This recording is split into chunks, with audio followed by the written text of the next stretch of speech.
আসসালামু আলাইকুম চাচা। এটা কয় চাকার গাড়ি ভাই? হ্যাঁ, 6 চাকা। তো এই নদীর উপর থেকে মাটি কোন জায়গায় নিয়ে যাবে? এত সাহস তোমাদের কত? কাশিয়াবাড়ি নিয়ে যাবে না? এটা ট্রলি কত করে নেয়? হ্যাঁ, 700 টাকা ট্রলি। এই মাটিগুলো কি কেউ কোনো টাকা নেয় না ফ্রি?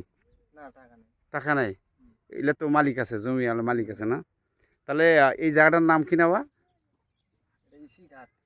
ঋষিঘাটের ঘাট। হ্যাঁ, এটা হলো পলাশবাড়ি থানা, কাশিয়াবাড়ি মৌজা বা চকবলা মৌজা, তাই না?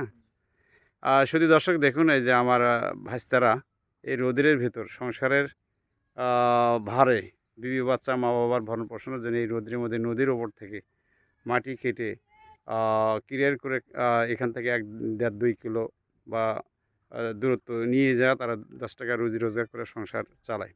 তো বা তোমাদের ডেইলি কত টাকা রুজি হয় কত শুনি? 500-700। এটা সব দিন কি গাড়ি চলে? বৃষ্টি চলে না। তাছাড়া এগুলো লোকাল রাস্তা, তাই না? রিক্স আছে। তাই শুধু দর্শক দেখেন, আমি এই যে বাচ্চাদের কাছে এই কথাগুলো শুনলাম বা ভাসতেই ডাকতে পারি, এদের রুজি রোজগারের কথাটা শুনলাম। দিন গেলে 600-700 টাকা রুজি হয়। আর কত রিক্স! এই যে এটা পলাশবাড়ি থানা, এই কি বলে এটা, করতোয়া নদী, ঘোড়াঘাট সংলগ্ন বা পদ্মার শাখা নদী। এখান থেকে তারা মাটি কাটিয়ে নিয়ে যাচ্ছে। কত বড় রিক্স! রাস্তাঘাট কাঁচা।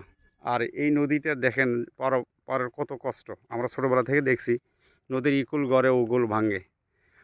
এর আগেও আমি একটা ভিডিও আপলোড করছিলাম যে জনপ্রশাসন এই ভিডিওগুলো যদি দেখে থাকে, এখানে একটা যদি জনগণের জন্য একটা ব্রিজ হয়, সরকারিভাবে কোনো বরাদ্দ হয়, তাহলে অত্র এলাকার লোকগুলো মোটর সাইকেল বা বিভিন্ন যানবাহনগুলো নিয়ে অতি সহজে পার হতে পারে।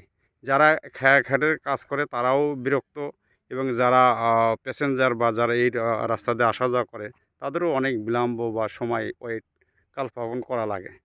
তাই শুধু দর্শক, যারা ভিডিও দেখবেন, ভিডিও বেশি বেশি সর্বোচ্চ শেয়ার করবেন এবং এই চ্যানেলের পাশে থাকবেন। আর জনপ্রশাসনের কাছে বা এই এরিয়ার ভেতর যারা দায়িত্বশীল লোক আছেন তাদের প্রতি আকুল আবেদন, এখানে যেন এই ঋষিঘাট খেয়াঘাটে যেন একটা ব্রিজ নির্মাণ হয়, এই প্রত্যাশা রেখে শেষ করছি। রাখি। আসসালামু আলাইকুম।